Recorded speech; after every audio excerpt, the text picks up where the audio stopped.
Salut à tous, aujourd'hui on va plonger au cœur d'une véritable révolution, celle du code.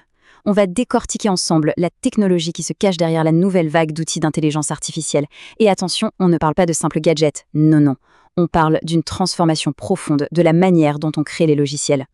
Alors, pour commencer, un chiffre, 76%. D'après Zencoder, c'est la proportion de programmeurs qui utilisent déjà ou qui explorent des technologies d'IA pour booster leur productivité.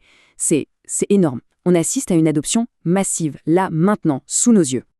Et c'est là que tout devient vraiment intéressant. On ne parle plus de simples assistants qui vous suggèrent une ligne de code, non. On entre dans l'ère des agents IA.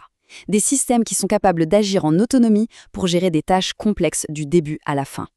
Bon, allez, rentrons dans le vif du sujet. Pour commencer, jetons un petit coup d'œil à quelques-uns de ces outils qui sont en train de redessiner complètement le paysage du développement. Et le truc, c'est qu'il y en a pour tous les goûts.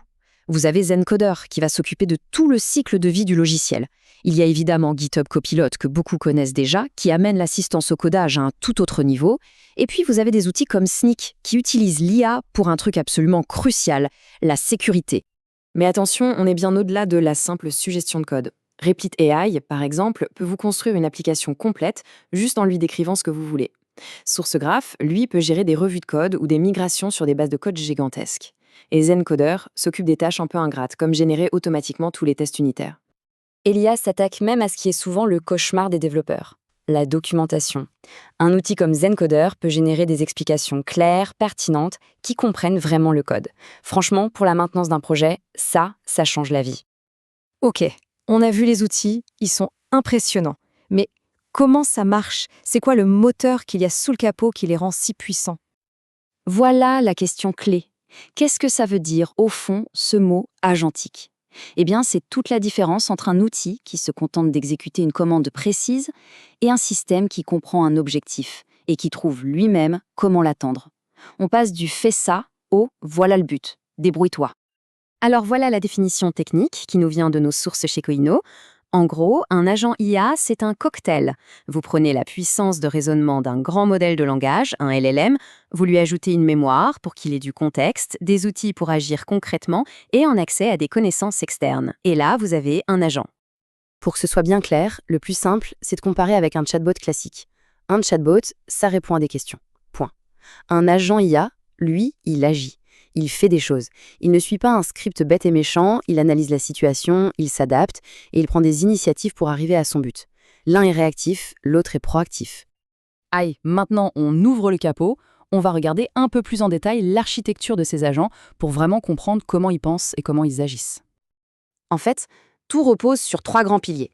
D'abord, il y a le cerveau, le fameux LLM, qui va raisonner et planifier. Ensuite, il y a la mémoire, pour se souvenir de ce qui a été dit avant et pour apprendre. Et enfin, il y a les outils, on les appelle aussi les actionneurs, qui sont un peu ses mains pour agir sur le monde numérique. Prenons une analogie simple, un agent de voyage IA. D'abord, ces capteurs vont chercher les infos, les prix des vols, les hôtels disponibles. Ensuite, le cerveau, le LLM, comprend l'intention. Je veux aller à Paris.